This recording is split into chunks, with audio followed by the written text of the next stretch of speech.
안녕하세요. 도시여자입니다.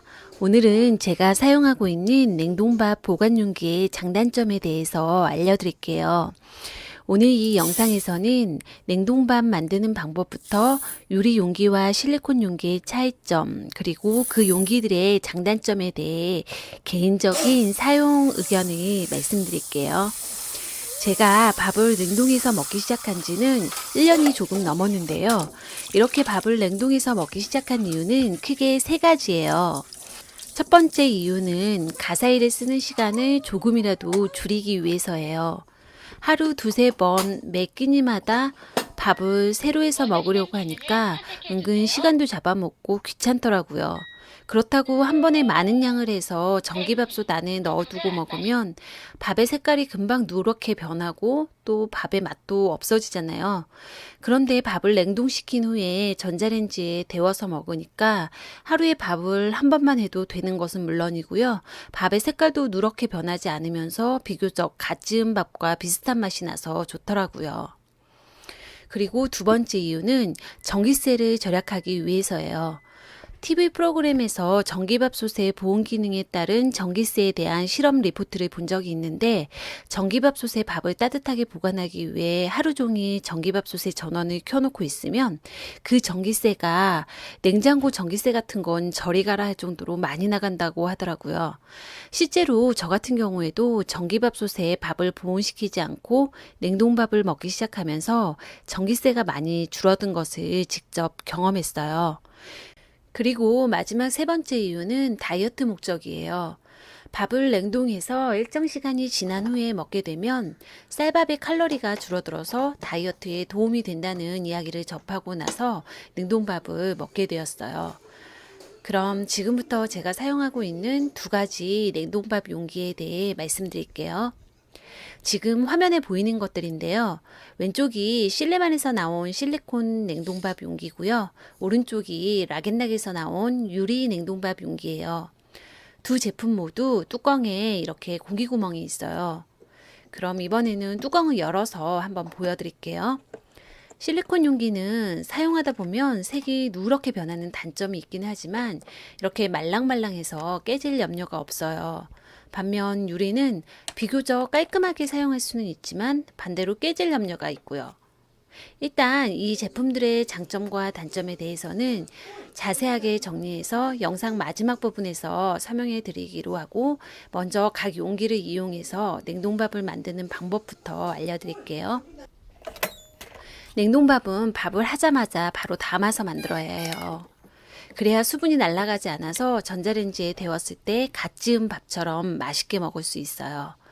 먼저 이렇게 용기에 밥을 3분의 2 정도만 담아서 뚜껑을 덮고 난 후에 위아래로 몇 번 흔들어서 밥의 부피를 줄여줘야 해요.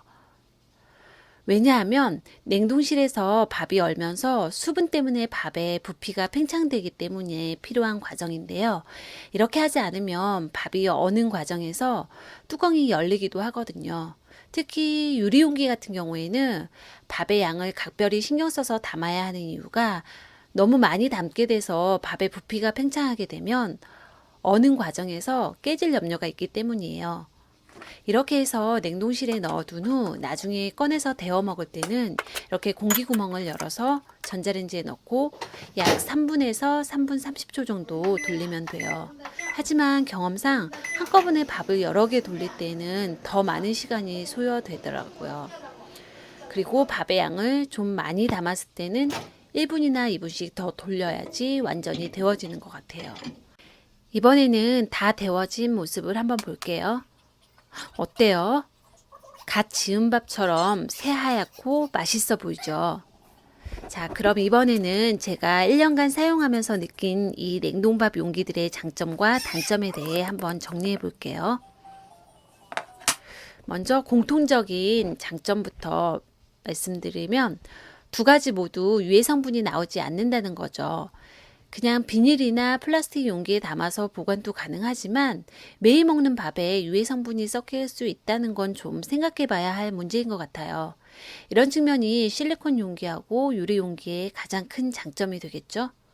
그리고 두 번째 공통적인 장점은 둘 다 깨끗하게 열탕 소독이 가능하다는 점이에요.